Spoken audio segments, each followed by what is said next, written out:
Mhm. and I was teaching kindergarten in Kansas City. Okay. And Richard was drafted in the Army. And so then we got married and went to Dugway, Utah, Okay. to the Army, Dugway, Utah. Approved ground. That's a pretty horrible place. Yeah.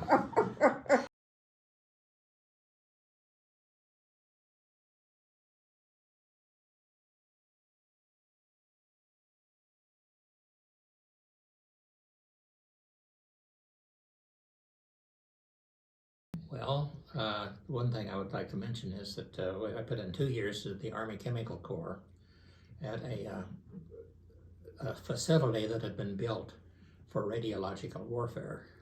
The Army used to think perhaps we could use radiation in some way to stop enemy troops. And so they had this large facility with a large hot cell where you could handle irradiated objects. So the Quartermaster Corps had a program to irradiate food to see if they could extend the shelf life of it. And we, as it progressed, the soldiers, the staff were, of course, tasked with the menial things to do there, like run the dosimetry for the area and do radiation of the foodstuffs. And it worked well until radiation will generally preserve food, but this program sort of wound down after a can of tomatoes that had been run through the sterilizer, which was a huge radioactive source of spent fuel elements. The can of tomatoes and other things had been run through. The tomatoes were not thoroughly sterilized, and there was still bacterial growth in them, and one can blew up on a senator's desk. Oh, that's right. So that kind of put a damper on the program for a while.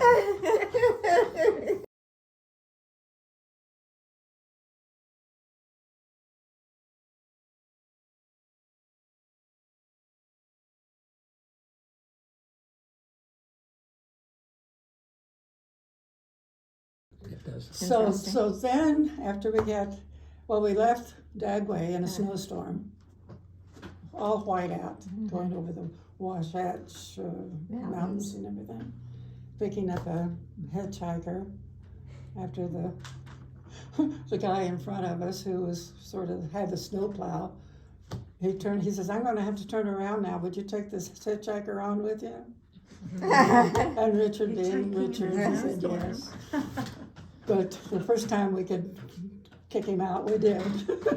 But anyway. Well, here she was. She had the new baby. She was a lactating mother feeding the baby. And we had a stranger in the car. Which didn't And we had her. the dog that we got in Salt Lake City. We had a dog from Salt Lake City. A little dachshund. Cute. Schnapps. But anyway, that was our dramatic exit from the Army. So we were headed to Convair in Fort Worth, Texas. Okay. Good job. For a job, this job. And there was a Convair here in San Diego. There was. Okay. Now it's getting juicy now. Go ahead. No, Convair, I'm not sure how I came to go to Convair. Perhaps it was because I had friends that went there. I am not sure. But They didn't include that. At any rate, I ended up at Convair at Fort Worth, and before that, when I graduated, I graduated from college. I got a grant. I applied for it. Got a grant for a specialized trade school. Hey, I got it all mixed up, Richard. No, you're fine. You're just in order. A specialized trade school at Oak Ridge. I wasn't married at the time. It was called ORSORT, or the Oak Ridge School of Reactor Technology. A 1-year school, very intensive and highly classified. Everything you did was marked secret and stuff like that. He was the 10,000th member of some society. At any rate, but it was that was a seminal moment, and I think from there I managed. Convair was working on a nuclear-powered plane at the time, and that's a connection that I got to Convair. Okay. So we went to Convair after I got out of the Army. And then we met some friends down there, and Who owned this house? yeah, well, wait a minute, we'll get there. Okay.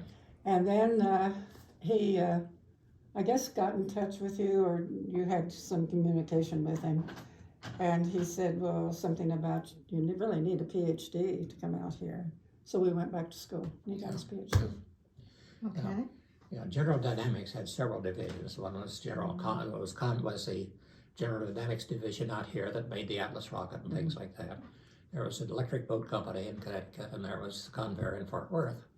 And Convair was making the nuclear plane. It was supporting the nuclear plane. So I went there, and what we were doing there was converting we didn't do the conversion, but our overseers sort of had input into it, was to convert a B-36 aircraft, a huge aircraft, into carrying a nuclear reactor aloft over Texas skies.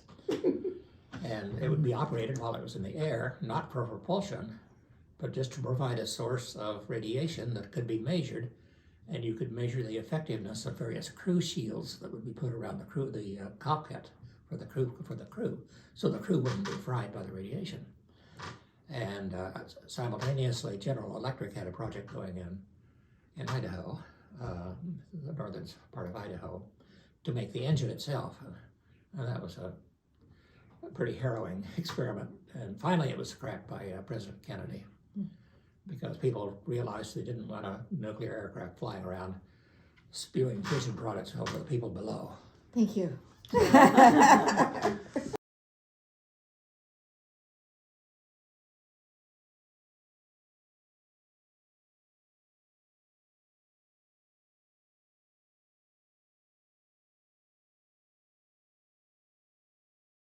So after we got the PhD, I had another baby and got Ricky and Katie In Lawrence. in Lawrence, Kansas. And then you accepted a job at General Atomic San Diego. in San Diego. Brand new company. Brand new then. What year was that? We came out here in 1963. The company had been formed about 5-6 years earlier, Okay. and I just moved into new digs out on the La Jolla Mesa there. And it was a pretty heady experience. I mean, General Atomic was recruiting people like the Nobelists, people like that. You know, you got Nobelists with them, and Wow. it was exciting. Exciting. The first job out here was working on what was called a thermionic space reactor, which would be a reactor that would operate and produce power in space satellites, because you need power to operate the instruments. And sometimes your radioactive sources, like plutonium-238 sources, which are not reactors, don't have enough power. And solar power isn't going to make it either, so you want a lot of power up there. And the Russians were actively working on it, so of course the Americans had to get in the act too. Was this during Kennedy's, or was this after Kennedy? Post-Kennedy.